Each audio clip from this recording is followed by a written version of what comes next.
تو آپ دیکھ رہے ہیں ایجوکیشن آف اسلام. میں آپ کے ساتھ محمد مشرف قاسمی.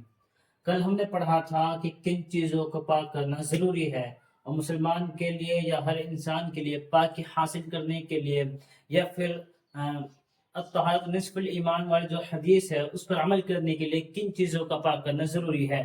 کل آپ کو بتایا تھا کہ 4 چیزیں ہیں. نمبر 1 ایک تو پورا جسم پاک ہو. نمبر 2 جسم کے جو اعضاء ہیں یہ سب پاک ہوں. نمبر 3 اخلاق ہمارے پاک ہوں. اور نمبر سب سے امپورٹنٹ بات نمبر 4 ہے ما سوا اللہ سے ہمارا دل پاک ہو، یعنی اللہ کے علاوہ دل میں کوئی نہ ہو. یہ 4 چیزیں ہونا ضروری ہے. اب بات آتے ہیں ہم وضو اور غسل کو کرنے کے لیے کن پانیوں کی ضرورت پڑتی ہے اور کون کون سے پاکی اس کے لیے پانی اس کے لیے معتبر ہوتے ہیں. سب سے پہلے ہیں کہ وضو اور غسل کے لیے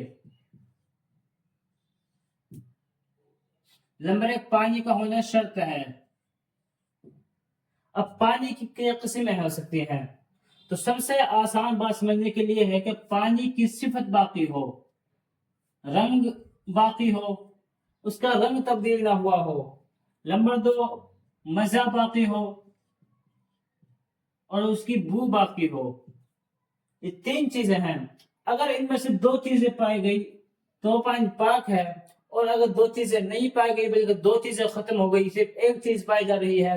مثال کے طور پر ہم نے دیکھا کہ نہر کا پانی ہے لیکن اس کا رنگ اور اس کا مزہ بدلا ہوا ہے، تو وہ پانی پاک نہیں ہے، ناپاک ہے. اس سے ہم وضو اور غسل نہیں کر سکتے. ہم نے دیکھا کہ نہر کا پانی کا رنگ تو بدلا ہوا ہے، لگ تو رہا ہے جیسے کالا پانی ہے، لیکن اٹھا کر دیکھتے ہیں تو نہ اس میں بو ہے نہ اس کا مزہ بدلا ہوا، بالکل پانی کی طرح ہے. تو پھر اس سے وضو اور غسل کرنا جائز ہے. پھر پانی کی کتنا قسمیں ہیں جن سے وضو کرنا جائز ہے؟ تو اس کی بہت ساری قسمیں ہیں. سب سے مین جو قسمیں پائی جاتی ہیں آج کل وہ ہے کہ کنواں کا پانی پاک، چشمے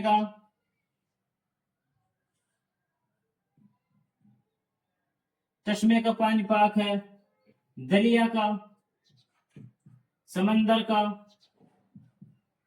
اور نہر کا پانی اگر وہ بہتا ہو. پھر اسی طرح تالاب کا پانی، بارش کا پانی، اور بہت سے قسم ہو جائیں گی اس طرح کی. ان کے علاوہ اور بھی پانی ہے تو جن سے وضو کرنا جائز ہے. تو یہ تو ہے کہ جن سے وضو کرنا غسل کرنا دونوں جائز ہیں. ان پانیوں میں کسی کو کوئی شبہ نہیں، سب سے کر سکتے ہیں. لیکن وضو اور غسل جن سے نہیں ہوتے ہیں وہ یہ رکھ رہے ہیں، وہ ان میں سے اگر کوئی صفت پائی گئی پانی کی 3 صفتوں میں رنگ، مزہ، بو، اگر ان میں سے کوئی 2 صفت نہیں پائی گئی تو ان سے نہ غسل کر سکتے اور نہ وضو کر سکتے. اور اگر استعمال شدہ پانی ہے تو مثال کے طور پر ایک شخص ہے وہ ایک ڈرم کے اندر خود نہا کے آیا ہے، اس میں اندر نہایا بیٹھ کر، تب اس کا جو پانی ہے اس کا رنگ بھی نہیں بدلا، مزہ بھی نہیں بدلا، اور اس میں بو بھی پیدا نہ ہوئی، لیکن پھر بھی اس کو استعمال نہیں کر سکتے، اس کا استعمال کرنا مکروہ ہے.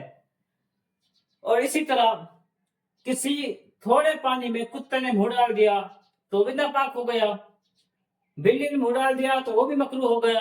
اسی طرح گدھا ہے، خچر ہے، ایسے 2 جانور کہ جن کی لعاب جو ناپاک ہوتی ہے وہ اگر اس میں ڈال دیں، اب پانی پی لیں تو پھر ان کا لعاب سے وہ ناپاک ہو جاتا ہے، پھر اس سے وضو اور غسل نہیں کر سکتے. یہ بات یاد رکھیں. سب سے آسان بات یہی ہے کہ ہم یہ دیکھ لیں پانی کی جو 3 صفت ہوتی ہیں، رنگ، بو اور مزہ، اگر یہ 3 صفتیں کسی پانی میں پائے جائیں تو ہم اس سے بغیر جھجکے ہوئے اور بغیر اس کے ہچکچاہٹ کے ہم وضو کر سکتے ہیں. لیکن اگر ان میں سے کوئی صفت ختم ہو گئی اور 2 ختم ہو گئی، یہ دو نہیں پائی جاتی، یہ تو پائی جا رہی لیکن 2 نہیں پائی جا رہی، پھر اس سے ہم وضو نہیں کر سکتے، نہ غسل کر سکتے. تو یہ مین بات ہے جو وضو اور غسل کے بارے میں ہے. پھر ہم آپ بتا رہے ہیں کہ وضو اور غسل کا بیان انشاءاللہ مستقل ہم کل سے پڑھیں گے. تو آج یہ جان لیں کہ سب سے پہلے وضو اور غسل کے لیے سب سے پہلے پانی کا ہونا ضروری ہے. لیکن اگر پانی نہیں ہے پھر ہم